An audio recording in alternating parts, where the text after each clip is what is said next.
Welcome back to Venture Lounge. Nothing ventured, nothing changed. Our goal every week is to bring you the realest conversations with the Space Coast's most interesting founders and investors. Whether you've tuned in before or this is your first time, if real raw startup stories are your thing, you can support Venture Lounge and our guests by hitting that subscribe button. Yeah, man. I think we're doing some pretty special, fun stuff here at the Venture Lounge. I mean, every time we have a guest, one thing they almost always say is, I've never said that before on camera. So we're really creating an environment here where people feel comfortable to share these raw startup stories. So by all means, if you're super excited like we are about what's going on at Venture Lounge, subscribe and enjoy the episode. Right. And just to be clear, Matt, if they're on Spotify, what do? I don't know. They subscribe. Right. Well, how about you? What, YouTube? YouTube, right? Yeah, YouTube as well. Right, subscribe. Subscribe. But yeah, that's where we got most of our deals done. It was we got things funded over a lunch table, or people joined the network. By sitting down and having some sushi at Matt's. Food is so social, and it's an opportunity to get to know people a little bit deeper. Yeah. I actually had a really good idea that one of my trainees used for a little while. Go to Starbucks. Give the barrister $100 and tell them that you're going to buy a cup of coffee for the next 20 people that walk through the door, or 15 people, and then you buy them a cup of coffee. Obviously, they're going to come by and say thank you on their way out, right? Right. That's your opportunity. Hey, this is what I do, et cetera. And it worked pretty well for him for a while. That's cool. But then they came and somebody must have said, no, that's too weird. Right. Can't do that. Right. And so they cut it off. So he just has to switch coffee shops. Starbucks. Well, Matt, was it you that was saying, like, when you first started the network, that you'd spend a lot of time posting up in a coffee shop and making connections with people? And that's where we actually found our first investment. Wow. I reconnected with a guy, and a super brilliant guy, and I just started the network, and I was looking for the first opportunity. And then he's like, "Hey, do you know what I'm doing now?" I said, "No." He goes, "Have you ever heard of blockchain?" I said, "No." And he sat down and explained to me the science and the security of blockchain. And then I still didn't understand what he was saying, but it sounded cool. And then I brought some other people around it, and that was the first one that we ended up doing some stuff with. And that one's, it's still, we'll see if we make money on it. I'm not sure if we're going to make money on that one or not. I hope we do. But the rest of them are going all right. How many projects do you guys have? We have in the works. I think we have 7 total. I spent about two and a half years I started this in November of 2017, and 2.5 of those years were felt like a little bit of a hiatus, trying to help our first investments kind of get over the edge, because our thesis is really not just investing in companies, but helping them get to where they want to go. Yeah. Because we want to ensure our investors get a return on this type of venture investing. Yeah. And so really 2.5 years, I poured myself into our initial investments and didn't bring a lot of other stuff to the company or to the network, and paused even growing the network for a time. So that I could focus on those companies. And then it got to a point where it's just like, I need to focus on my own and still help them, but focus on my own. There's a lot of other opportunities that we're going to miss. And so, kind of pivoted a couple of years ago and started building it again. So it's got some good traction.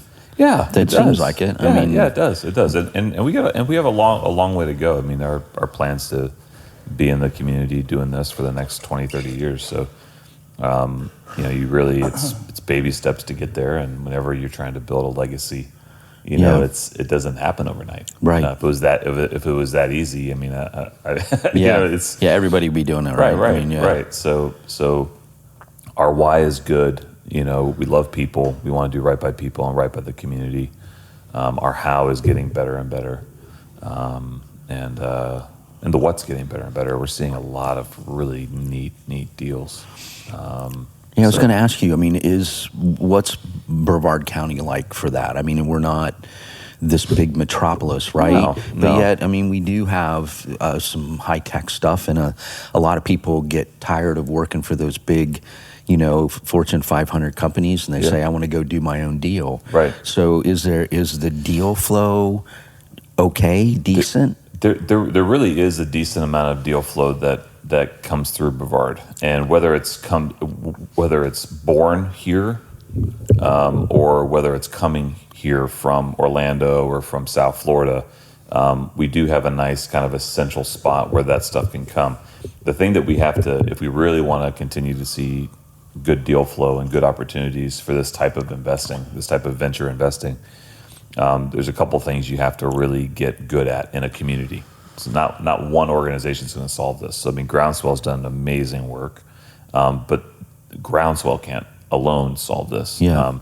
You need a supportive infrastructure in the community, not just in one building, but in the community for startups, for companies that are raising capital, and you need the capital. So if a community can say,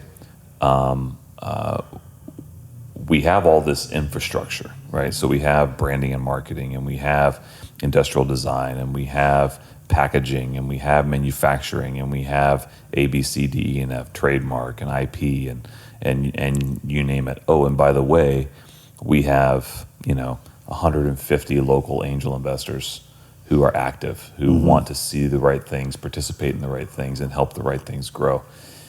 Companies are going to come to where the support is and where the money is, and they're going to stay where the support is and where the money is.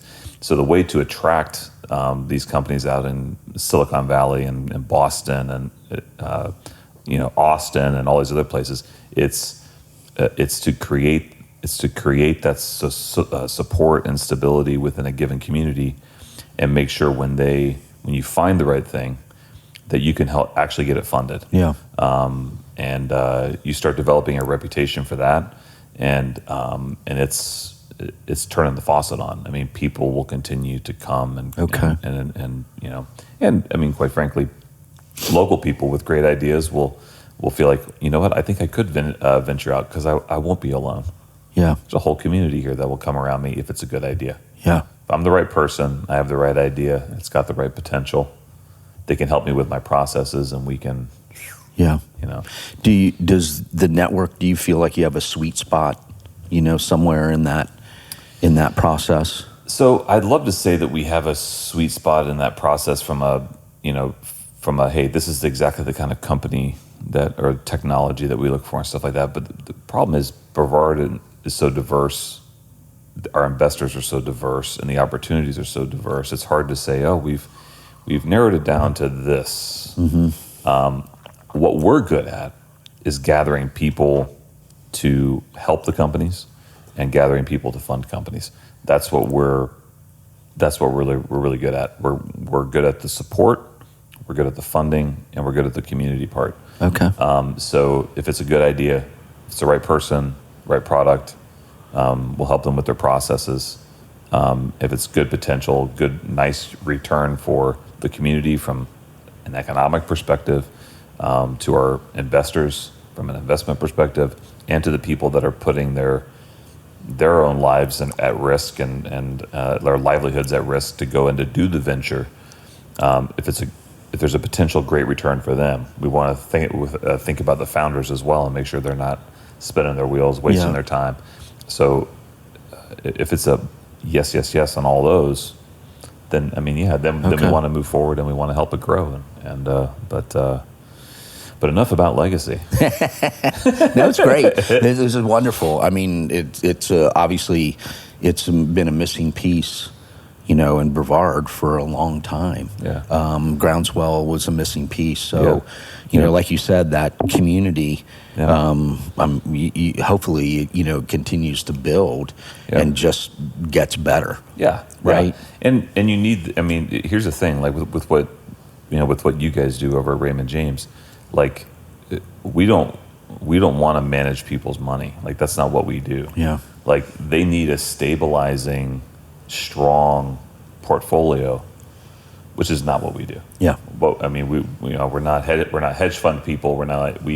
Ours should be this little tiny sliver, this very tiny little exciting part of a 5-year, 10-year plan. Yep. That's done responsibly. Yeah. With the advice of your financial, advisors. So that's what that's the little niche we're trying to meet in Brevard, is to be that resource and stuff. So, as we would call it, it's the tip of the pyramid, right? I mean, at the bottom of the pyramid, you've got your more secure type of investments, and then as you move up to the pyramid, you get some things that aren't quite as secure. There's taking on some more risk. Yep. The return, obviously, hopefully, is going to be better. Right. But it's the kind of the tip. That's where it's a small portion of a person's overall portfolio, or enough of them to where you're diversified enough to where you can accept the risk and know that it might work out, it might not work out. Yeah, man. And it's cool talking to other people on the podcast. I mean, I feel like I'm definitely getting the impression that what we're kind of like on the bleeding edge here is just beginning. Talking to Hunter from Wall Street Capital, I mean, and then I'm looking up Space Coast stats here, which is pretty dope. It says Sunshine State has experienced an explosion of technology jobs unlike any other in the nation currently. Palm Bay, Melbourne, Titusville area ranks second nationally for job growth, and mainly in the high-tech industries, climbing by 41%, or like over 10,000 jobs. And so it's like the right kind of person and the right kind of industries happening here in a way that is just like creating these opportunities, or is like giving us a bank of opportunities to sift through or create. I think a lot of that started to happen when you and Aubrey moved down. It must have been. Started working on the marketing and the branding and stuff. I think everyone's like, just pulling. If these guys are moving here, the investors are. Something's happening in Brevard. That's right. Follow the Shermans. They're gonna.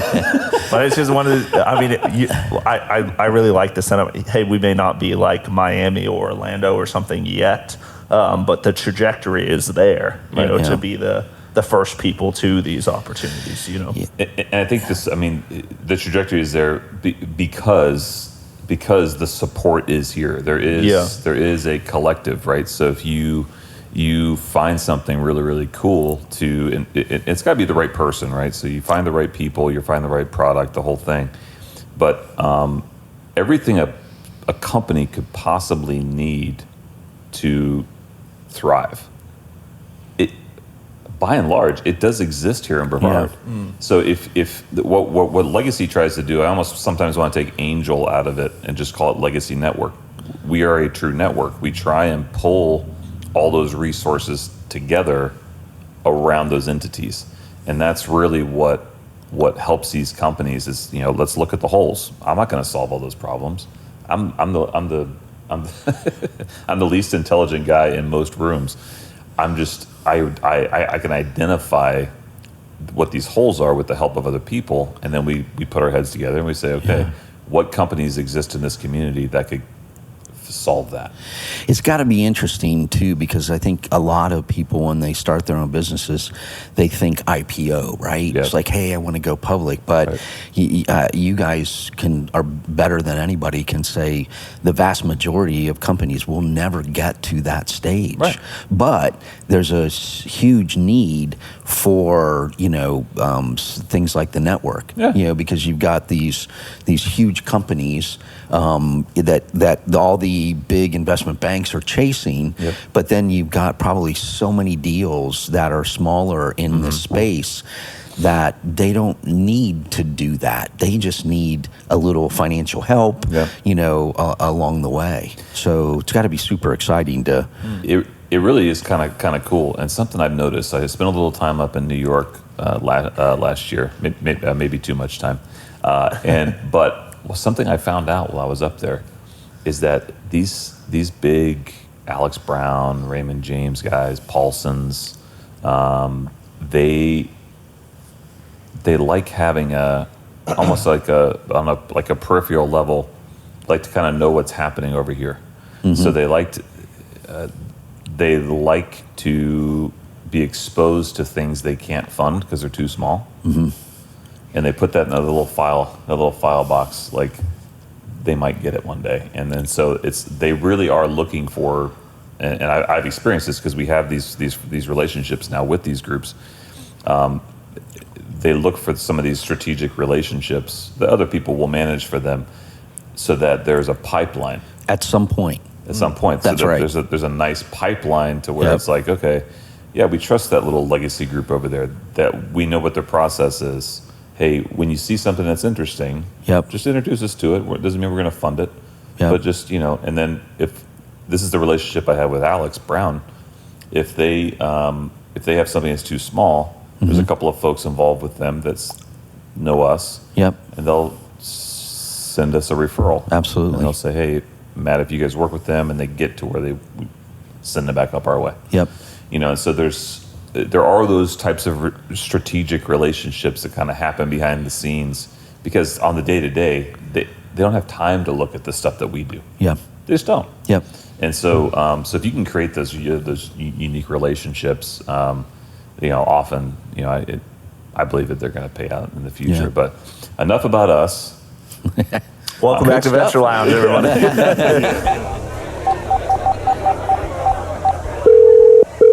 Welcome to the Legacy Angel Network Venture Lounge, where nothing ventured is nothing changed.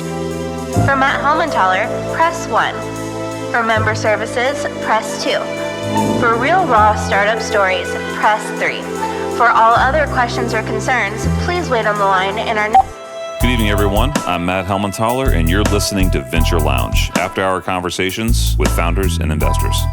These are the stories, insights, and conversations that you aren't going to find on the company website.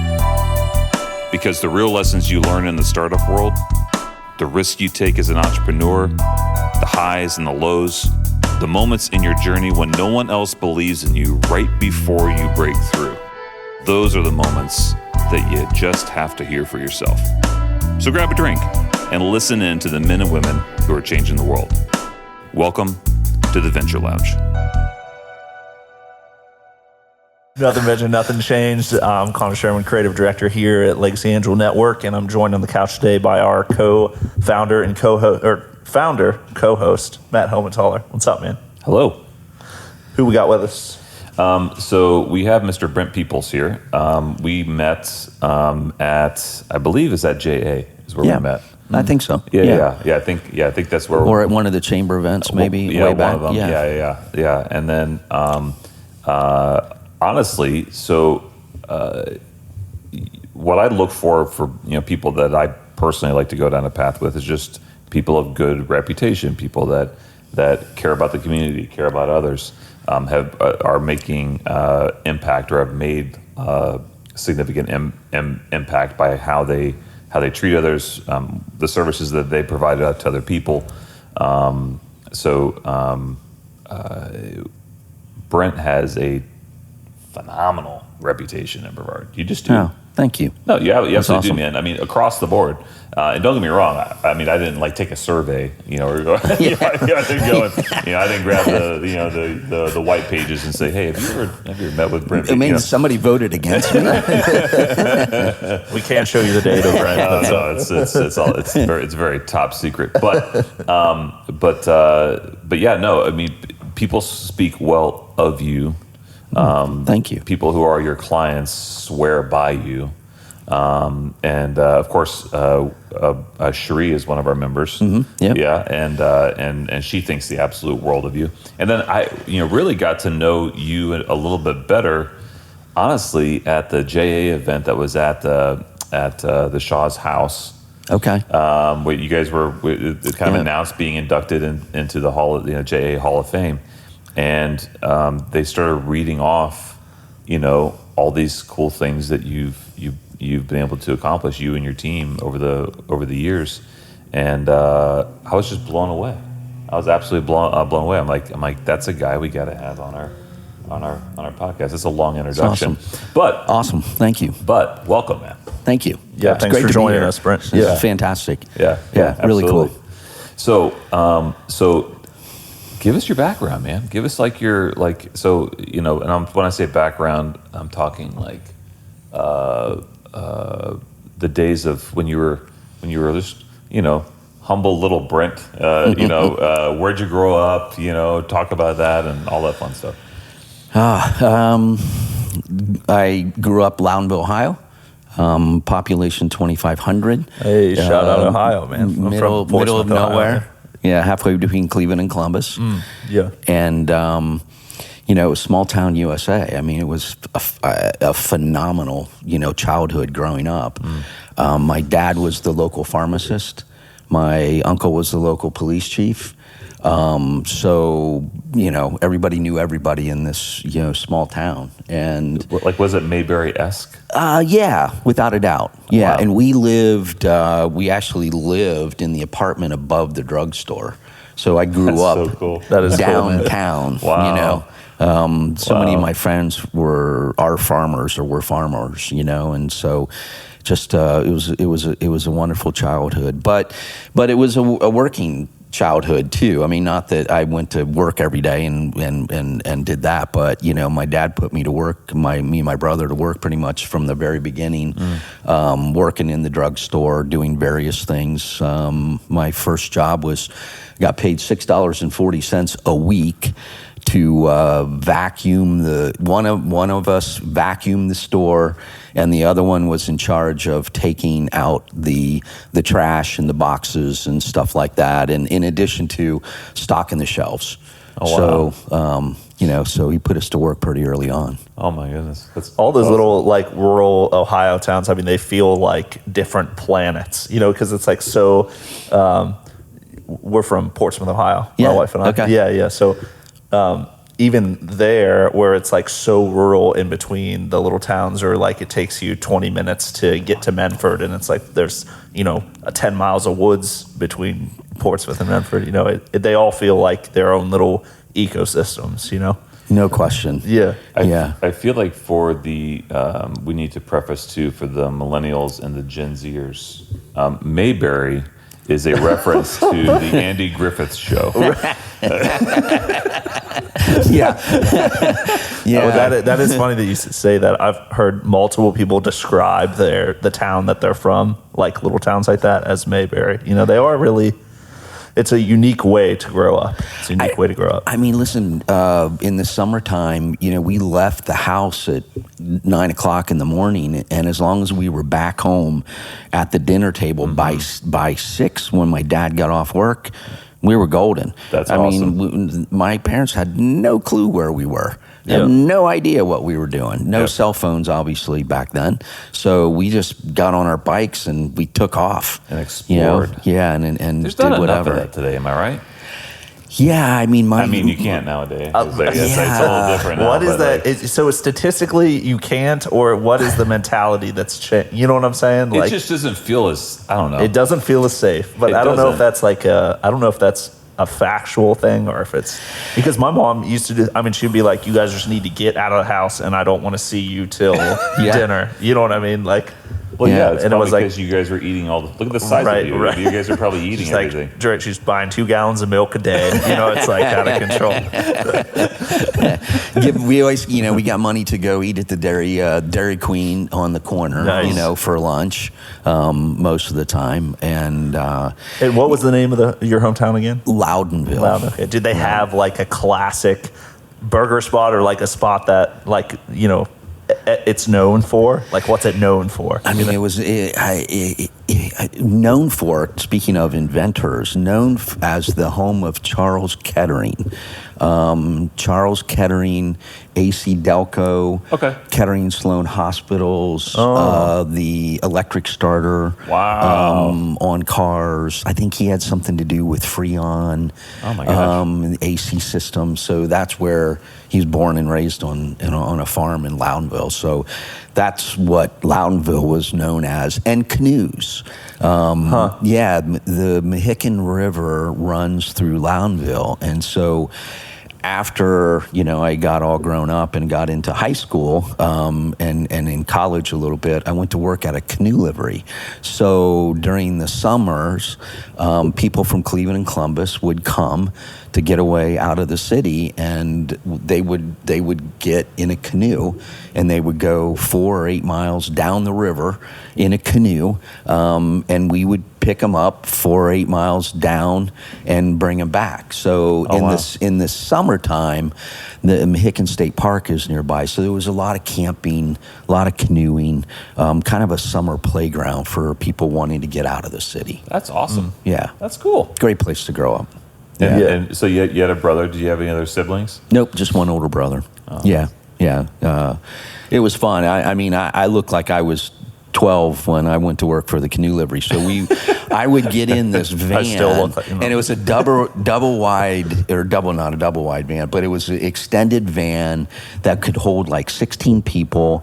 And then I would have, in most cases, 16 canoes on the back. So you think this is almost a semi long, type of rig, and I'd hop in there.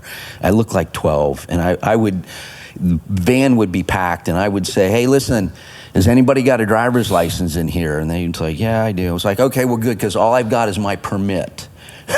And it got dead quiet, but we had a lot of fun doing it. A lot of fun. That's cool. Yeah. That's awesome. You and your brother, did you guys have what's he do? Did you guys have a competitive thing? What was your relationship like? Always competitive. He's a little older than I am. But yeah, just definitely sibling rivalries, everything, growing up. He's officially retired. He was in the healthcare business and worked in Nashville for the last 25 years. But yeah, good relationship, and everything was competitive. I don't know if you all have brothers, but if you do, it just seems, brothers. Yeah, it just seemed like everything we did. It didn't make any difference what it was. Yeah, it was competitive. I'm an identical twin, and so it was like, growing up rural environment, it's like you always had somebody. I always had somebody that you'd bounce ideas off of them, and then they just try to do the same thing better, like Nicholas should have. So it was always like trying to outdo each other, which led to faster development, I'm sure. Yeah. That's awesome. Yeah. So now where did you so you started off there, and then so you graduated high school. Mm-hmm. Then now were you involved in any athletics or anything going on in high school? I was. I did. I did. Again, small town. So I played football. I played basketball. I ran track. I just went from one season to the next season to the next season. Was pretty good at all of them. Probably a little better in track. So I went to the state meet a couple of times and competed there. Fairly fast. I did get recruited to play football at some of the smaller D3 schools in Ohio, like Wittenberg and Baldwin Wallace and some of those great schools. But cool. I ended up going to Miami University in Oxford, and I ran track when I was there. I was a sprinter. Oh, that's awesome. When I was there, so do you still sprint? I've had 3 knee surgeries, and the last time I went, the doc said, you really need to stop running. And I said, okay, how about if I just walk? He goes, no, you really need to stop walking. Thanks, Doc.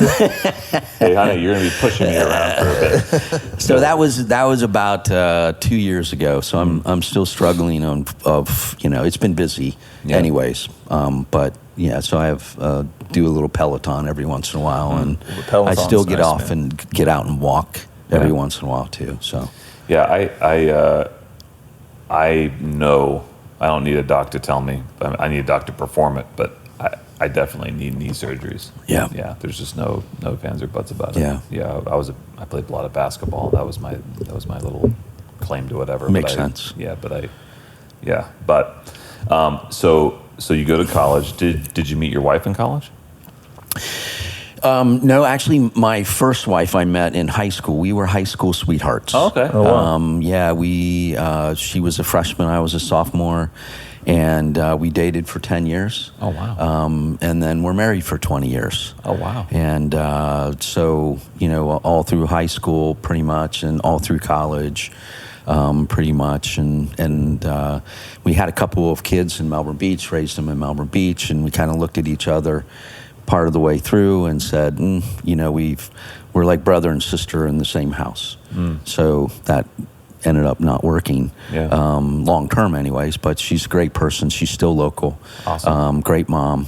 And cool. What brought y'all down to Melbourne and raising them here and everything? When I graduated from Miami, I got a degree in finance. I went to work for this little bank, savings and loan, in Ohio, and they were doing loans on big condo projects. So they had some projects that they were funding in Indian Harbor and Indialantic, and they approached me and said, "Hey, you want to move to Florida?"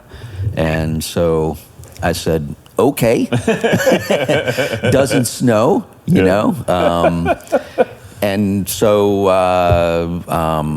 we moved to Florida. I mean, we didn't know anybody here. We just picked up and said, "Hey, let's go."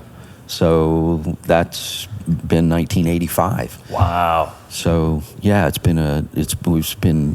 Melbourne obviously has changed a lot, but it's a wonderful place to live. I'm a little biased, but no, I'm right there with you, man. I think I moved here in '86 when I was a kid. My dad moved us here in '86, and by and large, other than a couple of years here and there, I've been here ever since. Yeah. It's amazing what Brevard's like, how it's grown up. It's incredible. It's nuts. Yeah. I mean, people that just get here are like, wow, this is a small town. And it is. But for those of us who have been here for like years and years and years and years, it's not as small as it used to be. It's huge. Yeah, it's huge. I mean, A1A in Melbourne Beach, I mean, you could do 80, and not see anybody for a while. And it would take you 15 minutes to get from Melbourne, to Vieira. Those days obviously are long gone, but I would, I would make a huge commercial for Brevard County. I mean, it's still a great place without all of the headaches and the hassles of South Florida, Orlando. There's still so much growth and potential, that's here. And we've got the beaches, we've got space, we've got a great business climate. The schools are fantastic. Crime is relatively low. So to me, it's like check. 100%. Yeah, and it's neat because in my opinion, live here, go there. Yeah. But live here. This is really a great place to live. Yeah. And it's close by where you can jump over to Orlando, you can jump over to Jacksonville, you can jump over to South Florida. You're only an hour, 45 minutes, an hour, 2 hours, 2.5 from Tampa. You're close by all of those places that you want to go and spend the weekend or spend a week. But living here, home base, it's just a phenomenal place to live. Yeah. It's you think of New York, wonderful place to visit, right? Yeah. Fantastic, so much to see and so much to do. I don't think I want to live there though, right? I want to, and especially if you're young and you're raising a family, it's still a good environment to do that here. Yep. How have you seen what have you noticed as far as the landscape changing here, Brent, from when you moved here to when you as far as are there certain landmarks and things that are still here or aren't here anymore? There's still a lot of landmarks, that are here, but they slowly disappearing, as we go. This is probably not, I probably shouldn't say this, but somebody we were talking about, there was a place on 192 called Miguel's. Do you remember Miguel's? It was a place that served just unbelievable margaritas, one and done. It was is it the one where the Walgreens is? Yes. Yeah. Yes. Yeah. Exactly. Yeah. I believe it was haunted. Yes, they said it was haunted. Yeah. So some of those little, places are obviously slowly disappearing. But I deal with a few demons for a good margarita. I guess it came up because it was, Cinco de Mayo here recently, and we were talking about where do you go get a good margarita. And, right. Yep. Yeah, that's awesome. Well, when we were from in Ohio, it was like a steep decline after the manufacturing left. So everyone's always nostalgic about when the manufacturing was still there. The shoe factory and all that stuff. So it is a strange change of pace to see a place that's been like in a steep increase since 1990. You know what? Along those same lines, I would say that one of the things that is noticeable is way back when the winter months definitely busier than the summer months because of the snowbird impact, right? We don't have that really anymore. It's a little bit. We feel it a little bit, but not like we used to. No. I mean, It was night and day before. It was night and day. Well, now it's busy all the time. Yeah. You mean? Now it's busier all the time versus back then in the summertime, man, it would just, I don't want to say it would just slow down and die almost. Yep. But it did. So that is one big difference between now and 25 years ago. That's 100% true. I haven't thought about that in years, but that's absolutely true. Yeah. Yeah. It used to, the snowbird season here. You were just like, your eyes were like this big. Like, oh no. Quebec, get out of the way. I mean, it it's got like a little all bit of West Virginia's here. It got a little bit like that, during COVID. I mean, everybody from the Northeast and et cetera escaped. And they're down here, and it seemed like every other car when you're driving around was a non-Florida car, which is great. Come on down. I think all of those license plates have changed from out of state to they're now Florida plates. It's true. That's true. But you get the idea. Yeah. Well, as an industry expert, Brett, and what you do in finance, can you describe how that landscape has changed? Have you seen things change in your industry over the time that you've been managing these portfolios? I mean, what can you say to that? Again, I mean, definitely the snowbirds were impactful for our business, 20 years ago. It would be really busy again because everybody was in town, right? And they wanted to come and see us versus in the summer, they would take off, go back up north, and things just got slower. So from that perspective, it was definitely impactful. And now it's just, it's busy all the time. I mean, I think it's the nature of the markets as well. But I think at least the impact of Brevard County, the population has grown to the point where there's enough business to go around, and it's just busy most of the time, Do you find so these are, to your point about Brevard, and I've had, every now and then people yell out from the back over there, fact check, because they don't believe me, whatever. But I mean, I think our local economy is pretty strong in spite of what's happening on a global level and certainly on a national level. That's my opinion. But with everything happening right now, and the current climate that we're in, what's the pulse of the portfolios that you manage, the people's portfolios that you manage? Are people are they pulling money out? They put money in? They say they're just riding the wave, because they know that this happens in the markets. That you have down years and you have up years, and they just. I mean, what are you seeing from the portfolios that you manage? Which I know there's a lot of them. The first thing that I would definitely say is I agree with you. Is I think Brevard County is a little bit in a bubble, versus a lot of other areas in that the space race is alive and well, and with a lot of the space industry we have in Brevard, the defense contractors that we have in Brevard, combine that with I think a healthy business environment. I do think that we live a little bit in a bubble. bubble. And listen, I mean, the last number I heard was there's like 900 people moving into the state of Florida, on a weekly basis, or a daily basis. So fact check me on that one, but it's a lot, right? And so Brevard gets our fair share of those people.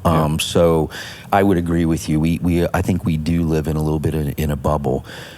In regards to the market and what people are feeling, at least right now, is longer time investors understand we go through these periods. So not overly worried or concerned at this point. Younger investors are definitely more worried, and not necessarily doesn't have to be younger in age, but newer in the markets. Right. Definitely more worried, and we're in a different environment. Rates are at 4% and 5% now, and for a lot of people, that's new, right? I mean, we've been in this super low inflationary, super low interest rate market. So to have mortgage rates at 5% and 6%, people are like, whoa, wait a minute. How can we do business in that environment? But I would tell you, when I first got into the banking business, we were writing 16% mortgage loans back then. Right? And crazy as it may seem, in my small bank, the way that we were making it work is they were negative amortization loans. So basically, the payments that they were making didn't cover all the principal and interest. Wow. So they owed more money at the end of the year than they did at the beginning of the year. Wow. Put that in perspective, for a moment, right? But, business was happening and it we got through it. But for right now, I mean, it's a little different environment, not a lot of panic, but people are ready for it to be done with. People are ready, for the clouds to clear a little bit and get back to, there's always going to be things happening, but I would say a little bit more of a sense of normalcy and focus in on corporate earnings, because that's ultimately what's going to drive the markets is, what corporate earnings look like. Is there I mean, this is just an opinion, I know, but like you'd be just offering an opinion, but what do you think a correction looks like? Does a correction go back to the rates that we had, or is it just does there become a kind of over the next 2-3 years kind of a new normal where it's like, hey guys, this is likely what it's going to be? I mean, do you have any opinions on that? Like, is there a correction back to where it was a year and a half ago, 2 years ago, or? Yeah, I mean, that obviously it's a great question, and that it's a tough one, and I'm going to hedge my bets a little bit because I don't know that we really know the answer to that, because a lot of it depends upon the Fed and what the Fed's actions are. Everybody's hoping that the Fed gets it right in regards to raising rates enough to slow things down and bring inflation under control. I mean, they have a mandate to get to 2 to 3% inflation, right? So we're at 6. So we have a little ways to go. Did they tighten too much that will slow things down, to a point to where we find ourselves in this deep, dark recession? Right. I'm not in that camp. I feel like we will see a recession at some point, but it might be one of those recessions where the government looks back at the numbers and they go, oh, hey, by the way, we were in a recession last month. Right? I mean, that's kind of my optimistic view of what that looks like. So, because the market stocks it's a forward looking indicator. They're looking at what's happening, 18 months, 24 months down the road. So 2022, in my mind, is projecting a recession. Hey, listen, the equity's priced in a recession, hasn't happened yet. It's probably going to happen this year or early 2024. So but it might be for equities, it might be one of those periods of time where, the economy is slowing, but yet stocks are going up. And the reason is because stocks are looking forward, not looking at what's happening today. Gotcha. See what I mean? Yeah. So, I'm an optimist by nature. So my call, if you will, is that we get an economic slowdown. We're in this trading range with equities, maybe 3,700 to 4,500 on the S&P, and we stay in this choppiness until the Fed says we're done, and then we can focus back in on what corporate earnings look like, because ultimately, if Home Depot sells more lumber this year than they did last year, ultimately the price of the stock's going to go up in its very simplistic form, right? So I think, I'm listening to you explain this, and I don't know if you share the same sentiment with me. You seem like the kind of guy that could just make a phone call and just turn the market around for all of us. You seem like the kind of guy that could make that kind of thing happen. So, any chance that it's cool to hear your opinion on it, though, Brad. Yeah, definitely. Definitely not. I will say, though, personal opinion is that the market needs some public figures to give it some stability, because I think some of the folks we have in place right now don't do such a good job at that. We really need, cheers to that. We really need leaders. I think that's why people tune into, listen to Warren Buffett every year. Right. Because there's a level of respect there, whether you like him or dislike him. There's certainly a level of respect that comes from that. Yeah, absolutely. To your point earlier, too, Brett, I was looking up Tampa Bay Economic Development Council stats, and it was 1,200 people a day moving to Florida, which is like all right. Staggering. That's number one in domestic migration as far as states are concerned right now. And so over 21 to 2022, almost 500,000 people moved to Florida. I mean, why do you want to live in a state, where in a city where you've got city, tax, you've got state income tax, in addition, to the high cost of living. Yep. I get you. I have no words, other than, hey, I've got family here and my mother-in-law won't let me leave. That's the right. Which is I respect that. I respect that. If your mother-in-law is super scary and you want to stay married, and it's at the same time, though, Florida is kind of scary. I mean, it's almost biblical down here with like dinosaurs in the water and all kinds of crazy. You know what I mean? It's always everything's trying to kill you. It's true. But here's the thing. It's when you've grown up in this environment, like you're coming down here from Ohio and you're like, alligators, what the? And we're like, alligators. Yeah, they're over. Yeah, just chilling. There is some of that. You're right. Yeah, I mean, but it's. People freak out like it, and it's really, I think it's inflated mostly by the news, and I don't mean to be insensitive by people that have been impacted by storms. Yeah. But by and large, we could have 40-mile-an-hour winds here, and people are thinking that Florida's about to go underwater.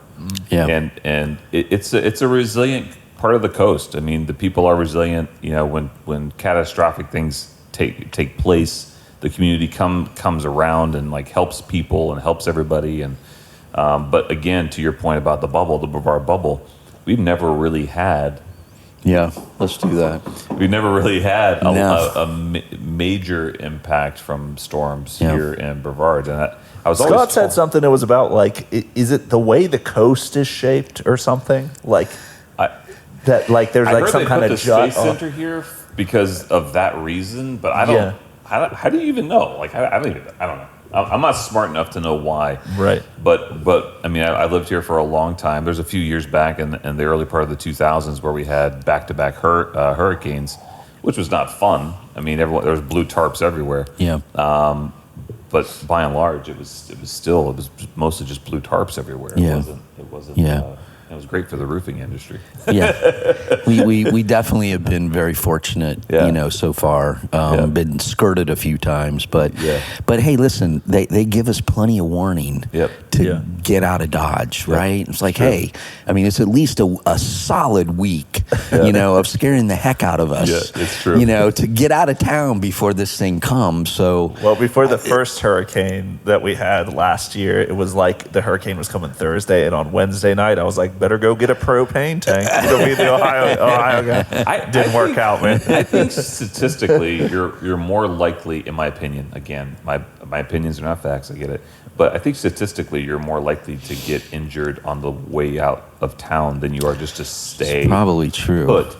And currently, I mean, great, if we get some sort of weird Cat 5 or some sort of, whatever, I'd get out. But anyway,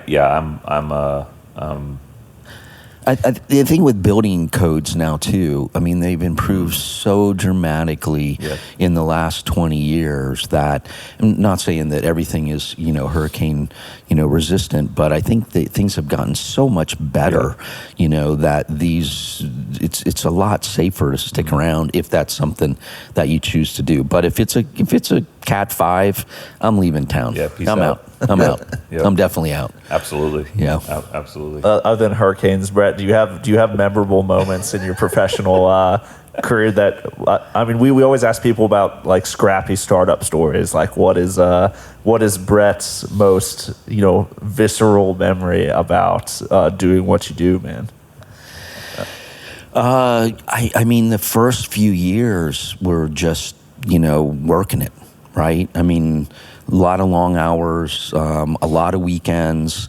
Dialing for dollars, is in our business, but I think that's probably true of a lot of businesses, right? I mean, you do what you need to do to make it work. I mean, the cool thing about Raymond James versus I think a lot of other firms is that we're still so very entrepreneurial-like. You're not going to walk through the door when somebody starts, and no one's going to hand you a bunch of accounts and say, here, work these. I mean, when you're doing it, we really have an entrepreneurial-like atmosphere, there. It's your business. You run it how you want to run it.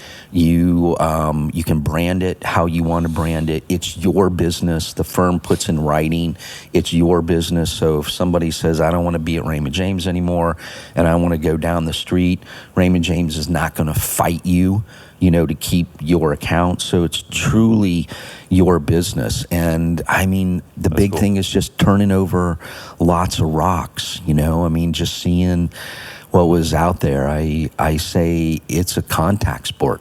The more people that you make contact with, the better chance that you have of being successful. I'm not the smartest guy in the room either, but I can talk to people, and hopefully, I mean, I'm not selling a widget, I'm selling myself. Anybody in this business is really selling yourself and the knowledge that comes with that. So, just go talk to people. And so in the very beginning, it was lots and lots and lots of just turning over rocks, contact sport, talking to people, as many as I can, as I could. Yeah. So that's my biggest, takeaway. I didn't have to. Early on, didn't have to meet a payroll, or anything. It was just my time, right? I mean, my starting salary when I started, I think, was $18,000 when I first got into the business. Wow. But it was all about my time. But as the older you get, you realize that time is probably the most precious resource that we all have. So it was as much time, as I could put into it. Wow. So, what was that? I mean, really, that what you just said is so applicable to, like you said, really to any business. Like if you're starting a business, you're turning over rocks. It's constant. Right? Yeah. What did you do to kind of keep yourself? Paying your bills is a very motivating thing. Yeah. But did you come up with like some systems and some processes that kind of helped you wake up in the morning and be like, yeah, I know I got to go A, B, C, D, E, and F. I mean, what did that look like for you to actually what did lifting up those rocks look like? What practices did you Definitely have? Tracking my daily activity. So I literally kept track of the calls that I would make, kept track of the appointments that I would make, because you look back and you say, okay, well, nothing really happened this week. And if you look back at your daily activity, well, what did I do? We all go to work sometimes and you get done at the end of the day, well, I didn't get anything done that I wanted to do. And this was a way to really stay focused on that daily activity. So tried to make 40 phone calls every day, tried to have 2 appointments every day, and then some kind of extracurricular activity, some event, in a group of people and meet as many people, as I could. So that daily focus kept me focused to make sure that I was on track, because so many people are like, oh, I want to have this many sales, or in our business, I want to raise this amount of assets. And that's great, but you really have to focus in on the people that you're talking to. That other stuff will happen, right? And if that other stuff isn't happening and you're still talking to people, then maybe you're talking to the wrong people, right? You maybe need to adjust, who you're meeting with. But all that other stuff, will come. So it's just the daily activity. Yeah, man. Big believer in just trust in the process kind of thing. If you go to the gym, you do the right things, you don't see the results one day, but it's the culmination of all your very methodical activity. Yeah. I say too, it's like whether it's, financial planning model or owning a restaurant. You think of a restaurant, right? The restaurant, if they want to have any business, they have to be open. And as I say in our business, listen, you have to be open for business. And if you're not talking to somebody, you're not really open. Right? You're not open for business. So that was an analogy. The cool thing with us is that we don't have to go out and buy, a whole bar or food and employ people. That's kind of, that part of it is kind of comes with the firm. So it's all about, just the time. Have you found it easy to take that, really to take that process that, hey, this is what I believe in, and teach that to others? So you have a team of people that work with you that are managing their own accounts. Is this something you feel like it's been easy to kind of hand off and to give away? And does everyone that work with you, they have that kind of same mentality? It's easy to talk about it, but ultimately they have to do it themselves. Right. That's the harder part. Yeah. Right. And everybody does things a little bit differently. And everybody's looking for the easy way out. And I'm old school in that regard. There's really no easy way out. I don't think there's an easy way out for any business, right? When you started the network, right? You're talking to people. Still plowing. It's still, and I don't know that ever really stops, nor should it stop to a certain degree, right? It's any business, and you can teach it to somebody, but it's ultimately it's up to them. They got to own it to do it. And you can be, I've had some really smart trainees that have come through, but they don't either have the drive, the motivation to want to do that. You got to have that. That's, Where's it come from for you? The motivation? Yeah. Oh, wow. That's a great question, because I've never really been motivated by the money of it. I would say the motivation comes from just helping people. Motivation comes that I feel like I can not necessarily say I'm going to get a better return than the guy down the street or the lady down the street, but you can trust me, and you know that I'm going to give you good advice. And so the motivation for me is knowing that that's what I bring to the table. I don't know if you can trust that other person, but you should know that you can trust me to give you good, sound, advice. So that motivation, and that's that small town thing, I think, that comes out for me there. So everybody knows everybody. You can't do something stupid, because you're not going to get away with it. You got to protect the reputation if you can. So I think that's that small town in me that comes out, Just to, and I know that you're not someone, you're not a guy who boasts. I think even probably the JA thing felt weird for you. Very weird. Yeah. And it was an amazing honor. He got inducted to the JA Hall of Fame, and a tremendous honor. Cool. Really enjoyed your you. speech, by the way, at the event. Just thoroughly enjoyed it. Thank you. But what do you and I'm only asking this question to help people that are going to be watching this understand the way you've done what you've done and the why you've done what you've done. I think has ultimately allowed you and your company to manage what you manage. Because you didn't start off with like, I want to be the wealthiest guy in Brevard. You started off with, I want to help people. And the culmination of that is now you guys manage. Can you talk about like the portfolio? There's now 31 of us here in Brevard, and we have an office in Melbourne and one in Vieira and a small footprint in Merritt Island, and 31 people. We manage, I think it's now a little over $2 billion of client assets. Wow.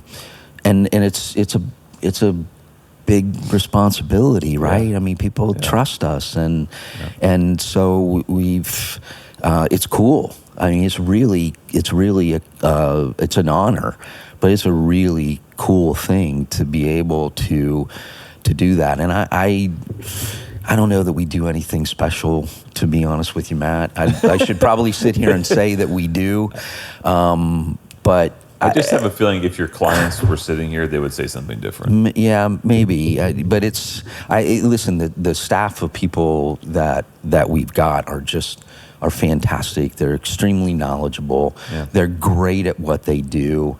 They're great at helping people. They're great at, giving advice and holding hands and going through markets like this. And so it's not all me. It's just but it's cool to see it be built. Because when I left Smith Barney in '95, we were at zero. Yeah. So it's taken a little while to get there, but it's pretty cool to see, to see this thing be built. So when you left Smith Barney in '95 to start this, what was that like for you? That's a venture, right? Like you're starting from zero. Yep. That's got to be exciting and a little terrifying, and like what was that experience like for you to actually go out and to do that? It actually, the decision was easy, because when I first got in the business, I started at the very tail end of E.F. Hutton, and then it evolved to Shearson Lehman Hutton. And so I actually sat at the same desk for 6 years, and there were 5 or 6 different name changes of the firm, because there was buyout after buyout after buyout. And so, when the time came, it's like, all right, this is crazy, or changing our business card, clients are asking questions. And so there were a couple of us that decided it's time to go. We looked around, felt like a lot of the bigger Wall Street firms were like jumping out of the fire into the frying pan. Raymond James was different. headquartered, in Florida, different thought process, different mentality. And so the decision actually to leave, while scary, was we were being pushed. As I tell people now, changing from one job to another, try not to be pulled. Right. Have a little push in there, have the, That's okay, good. This makes, because usually you're doing it for the right reason versus grass isn't necessarily always greener, on the other side. Yeah. So it was a great decision and to do. Unfortunately, there were 4 of us that left at the same time, and we made up the bulk of the office at the time. So we got sued for raiding, meaning that when a brokerage firm comes in and takes so many people out of an office, that's called raiding in our industry. Yeah. So when we got served with that $10 million lawsuit for raiding, that wasn't so fun, but happy ending. In the end, we argued that the clients can go with whoever they want to go to, and that's the ultimate thing. Because in our industry, there's a big thing about who owns the client. A lot of the firms feel like they own the client, where again, our mentality is that, nobody really owns the client. The client can decide, do whatever they want to do, is the reality of it. Right. So I think that's essential, essentially probably the most I don't know, that's, I think, the correct perspective, right? Is the entrepreneur that is, I guess, has ownership of that client. It just feels like the right way to do it, like artists owning their masters, or what I mean? Absolutely. I wanted to ask, just being an entrepreneur yourself in the financial space, speaking to maybe new entrepreneurs or people that aren't as financially savvy, what do you see as some kind of common missteps or things you would have entrepreneurs watch out for as they're going out on their own venture? I mean, what are things that they should keep in mind from your perspective? I mean, it seems like every entrepreneur, every small business owner, 100% of their assets go back into the business, right? Mm-hmm. I mean, it's just, that's what you do. Mm-hmm. It is what it is. I don't know that that's ever going to change, because they believe 100% in the idea that this is going to work, and if they didn't do that, they probably shouldn't be doing it to start with. Right. But I would say, companies that are getting, that have had some success, one of the things that I would probably recommend is, believe it or not, to go have some estate planning done prior to your bigger success.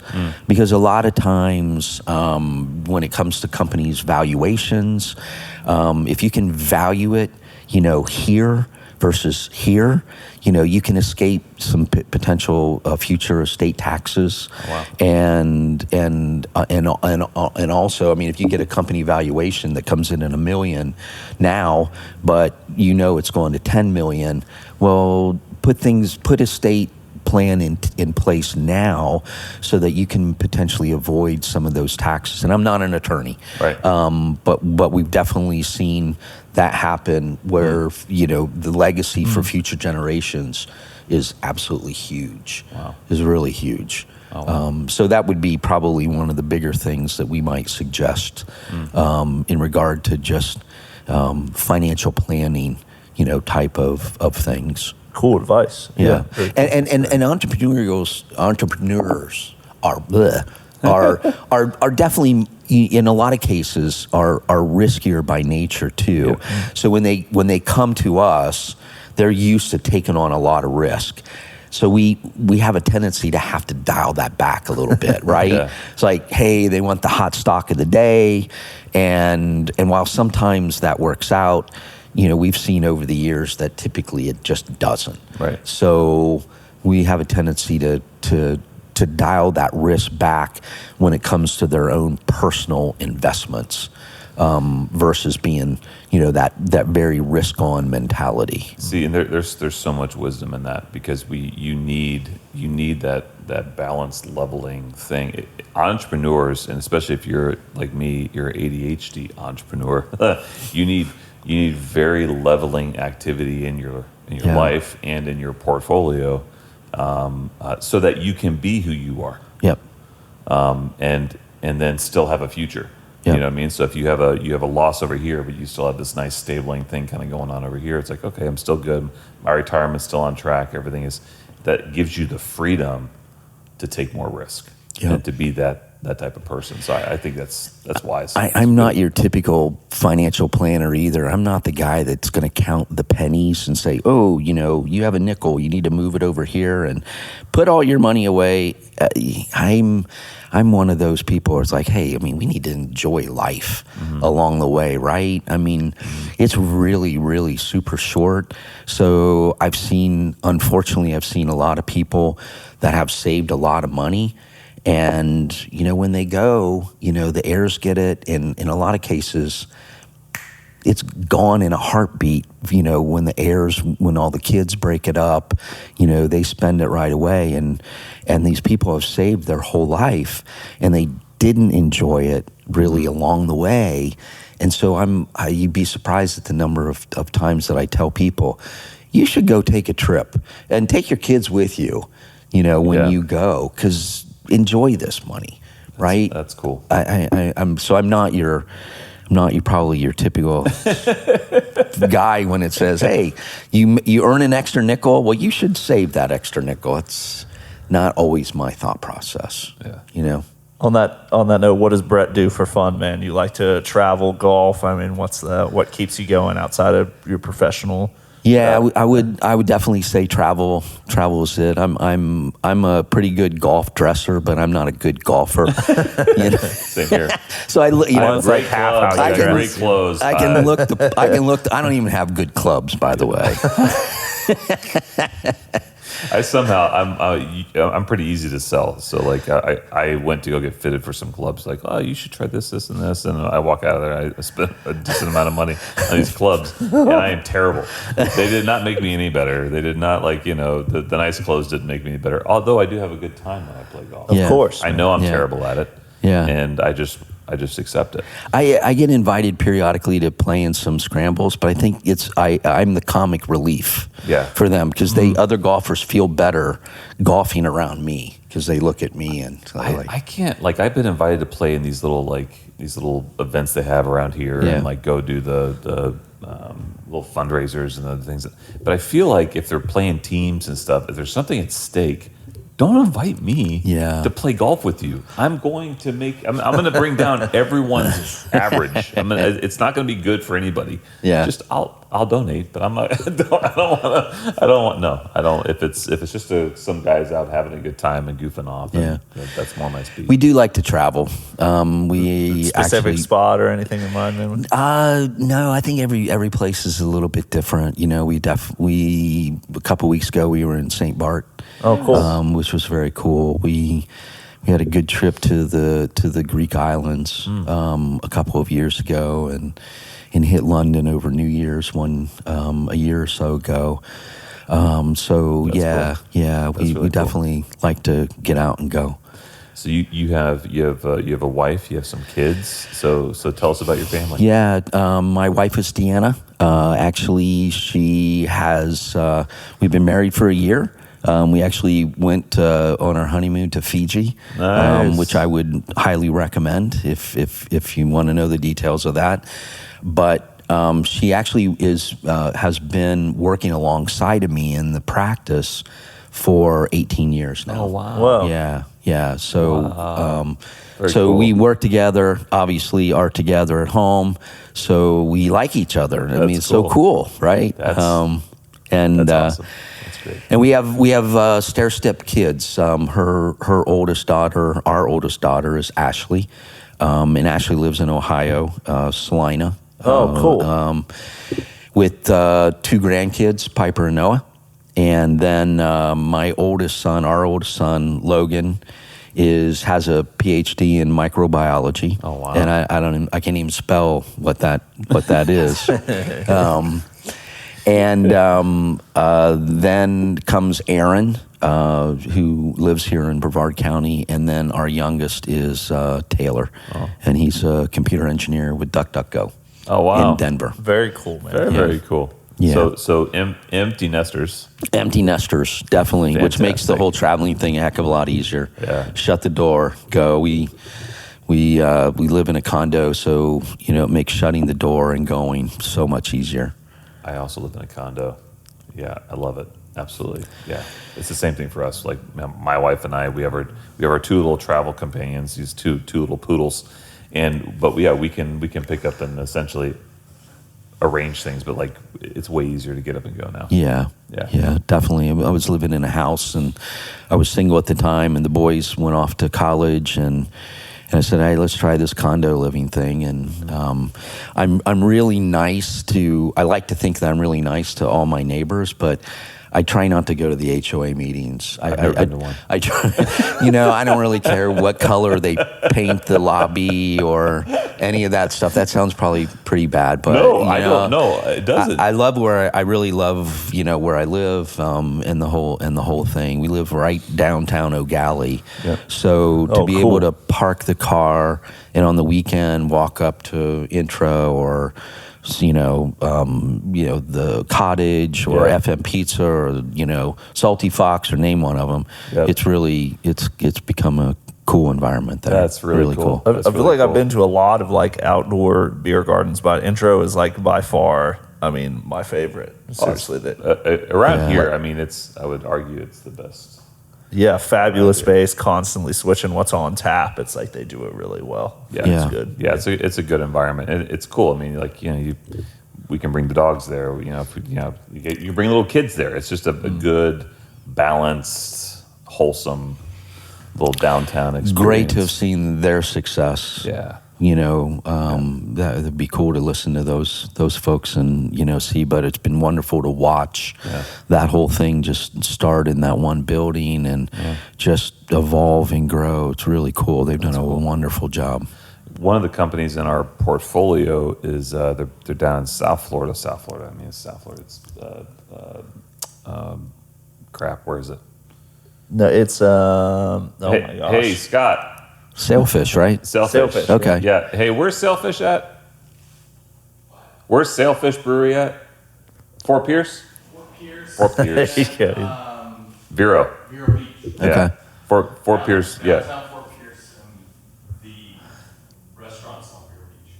Yeah. So they have a tap house in Vero, and then they have their brewery, and they have distribution all over the state. They're in. I think their IPA is ranked number 2 in all the Publixes in South Florida, and the one ahead of it is like $1 billion company. Wow! And then they just got into 52 Walmarts. But they're blowing up like crazy. Wow. We're trying to get them to do a tap house in Vieira, but yeah, they're growing like crazy. That's fantastic. Did you catch Dave's episode of the podcast? It was a fun listen. Yeah. Interesting little known useless trivia tidbit about me is when I was a kid growing up, I actually collected beer cans. So, it's interesting to see that industry, in the 50s and 60s and 70s, lots of microbreweries, right? And then the big folks came in and just started, basically taking over market share, and a lot of those smaller breweries out of business, and now that whole industry has exploded the other way. So it's really interesting to see what that has done. Yeah. It's really cool. I have actually a beer can wall in the condo. I have like 750 cans that are up. That's awesome. And they're all old because I collected when I was a kid. Actually, every once in a while, I still pick up a cool looking can. That's cool.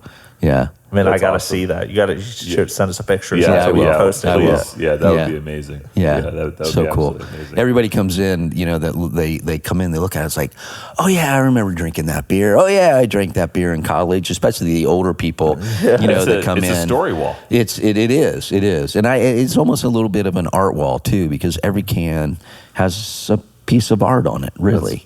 Now you're speaking. Yeah, man. It's all like that. That is the coolest thing about craft beer culture. I mean, it's like it really is like an aesthetic. Like you build whole worlds around these different flavors. Like that all of them have visuals attached to them. That's what makes it fun. At one point, my oldest Logan was living in San Diego, and my youngest was living in Austin. So talk about two places to go for craft beer. Like, oh my gosh, Keep Austin weird, man. It's like it's just there are microbreweries everywhere in those two cities. Yeah. So what's your beer of choice in general? Cold one. Amen, brother. I love it. Stupid question. That's great. It depends on my mood a little bit, right? I mean, it depends where you're at. If I'm, if you're going somewhere and it's like noon and you might have a few throughout the course of the day, you got to do something a little lighter. But if it's, hey, I'm going to only have a couple, then it's a really, strong IPA or I love a Guinness. Oh, I love Guinness. I love dark beers. So I am all over. A little schizophrenic when it comes to beer, maybe. That's awesome. Explorative, man. That's all that is. Yeah, without a doubt. Yeah, that's really cool. Well, we definitely got to get together and share a beer one of these days, man. Sounds great. Yeah, look forward to we it. Definitely got to do that. Parting advice, you want to? Yeah. So I ask this question of everyone that comes on our show. Like, so any words of wisdom for our viewers? And I'll put some stuff around this. Anything that you live by, and any advice. So it's two-part. Anything that you personally live by that's like your kind of mantra, and then any advice for entrepreneurs, people that are thinking about kind of going out and venturing and taking some risk, and any advice?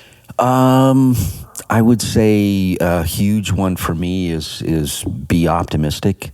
Try not to be too rigid in life and draw a line in the sand, because it ebbs and flows along the way.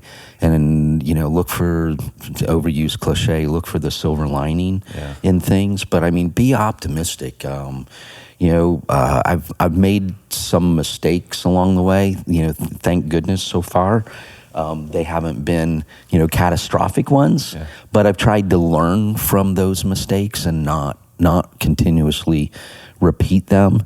So, be optimistic and just do it. I'm be the old Nike commercial. Just do it. Yeah. Just get up and do it, and don't worry about the short-term results. Keep focusing on the long-term, goal, whatever it is that you might have set. Just be focused on that long-term. There's going to be lots of ups and downs and bumps along the way. Well, that's phenomenal advice for anyone, honestly. So, man, thank you, Brent. To you, man. Cheers. Thanks you so much. Thanks for having me. Coming out today. It was awesome. Cheers, Brent. Cheers. Thanks, man. You come off just as steady as I'm sure your clients' portfolios are. Thanks. I Cheers, appreciate man. that. Thanks for Cheers. listening, everybody.